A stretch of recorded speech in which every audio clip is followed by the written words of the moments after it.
जय श्री राधे। आज हम कृष्ण जन्माष्टमी की व्रत कथा श्रवण करेंगे और पूजा विधि भी जानेंगे। जन्माष्टमी के दिन लोग व्रत रखते हैं और कन्हैया के जन्म की खुशियां मनाई जाती है। भक्त मध्य रात्रि में कन्हैया का श्रृंगार करते हैं, उन्हें भोग लगाते हैं और पूजा अर्चना करते हैं। इसके बाद श्री कृष्ण के जन्म की कथा सुनी जाती है। जन्माष्टमी का पर्व हिंदू धर्म के लोगों द्वारा बड़े ही हर्षोल्लास के साथ मनाया जाता है। पौराणिक कथाओं अनुसार इस दिन जगत के पावनहार श्री हरि के कृष्ण रूप में अपना 8वां अवतार लिया था। भाद्रपद माह के कृष्ण पक्ष की अष्टमी तिथि को इनका जन्म हुआ था, जिस कारण इस तिथि को जन्माष्टमी के रूप में आज भी लोग मनाते हैं। जन्माष्टमी के दिन लोग व्रत रखते हैं और कन्हैया के जन्म की खुशियां मनाई जाती हैं। भक्त मध्य रात्रि में कन्हैया का श्रृंगार करते हैं, उन्हें भोग लगाते हैं और पूजा अर्चना करते हैं। इसके बाद श्री कृष्ण की जन्म की कथा सुनी जाती है। जन्माष्टमी का व्रत रखने वाले जातकों को इस दिन प्रातः स्नान करके सूर्य, सोम, यम, काल, संधि, भूत, पवन, दिक्पति, भूमि, आकाश, खेचर, अमर और ब्रह्मा आदि को नमस्कार करना चाहिए और फिर पूर्व या उत्तर दिशा की ओर मुख करके बैठें। इसके बाद इस मंत्र का जाप करते हुए ओम नमो भगवते वासुदेवाय व्रत करने का संकल्प लें। इस व्रत को आप चाहें तो फलाहारी यानी फल इत्यादि ग्रहण करते हुए चाहें निर्जला भी रख सकते हैं। पूजा रात 12 बजे की जाती है। मान्यता है कि इस व्रत को करने से संतान प्राप्ति की मनोकामना पूर्ण होती है और संतान को दीर्घायु प्राप्त होती है। आइए सुनते हैं कृष्ण जन्म की कथा। स्कंद पुराण के मुताबिक द्वापर युग की बात है। तब मथुरा में उग्रसेन नाम के एक प्रतापी राजा हुए, लेकिन स्वभाव से सीधे साधे होने के कारण उनके पुत्र कंस ने ही उनका राज्य हड़प लिया और स्वयं मथुरा का राजा बन बैठा।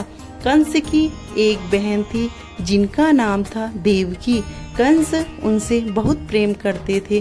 देवकी का विवाह वसुदेव से तय हुआ तो विवाह संपन्न होने के बाद कंस स्वयं ही रथ हाँकते हुए बहन को ससुराल छोड़ने के लिए रवाना हुआ।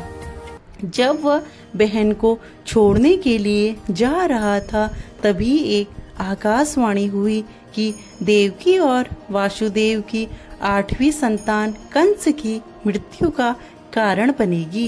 यह सुनते ही कंस क्रोधित हो गया और देवकी की और वसुदेव को मारने के लिए जैसे ही आगे बढ़ा, तभी वासुदेव ने कहा कि वह देवकी को कोई नुकसान न पहुंचाए। वह स्वयं ही देवकी की 8वीं संतान कंस को सौंप देगा। इसके बाद कंस ने वसुदेव और देवकी को मारने के बजाय कारागार में डाल दिया।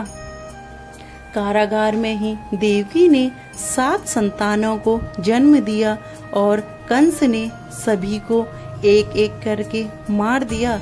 इसके बाद जैसे ही देवकी फिर से गर्भवती हुई, तभी कंस ने कारागार का पहरा और भी कड़ा कर दिया।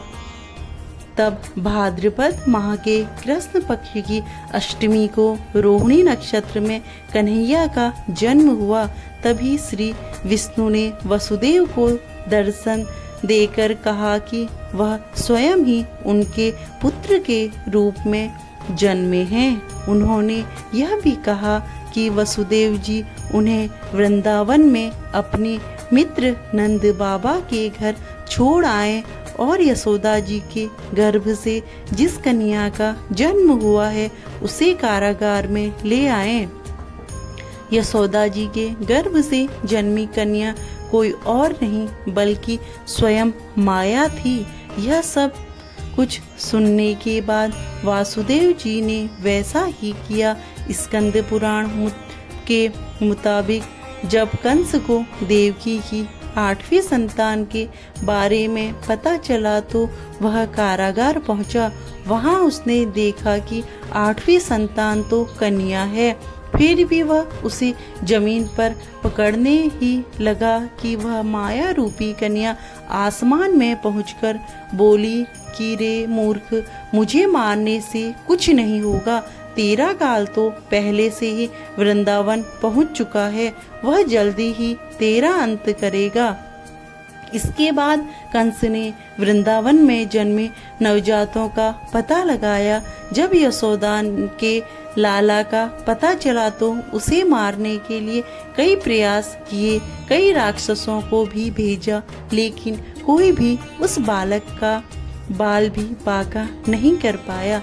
तो कंस को यह एहसास हो गया कि नंद बाबा का बालक ही वसुदेव देवकी की 8वीं संतान है।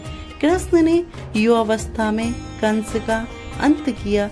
इस तरह जो भी यह कथा पढ़ता है, सुनता है, उसके समस्त पापों का नाश होता है। बोलो कृष्ण कन्हैया लाल की जय, लड्डू गोपाल की जय, राधा रानी की जय।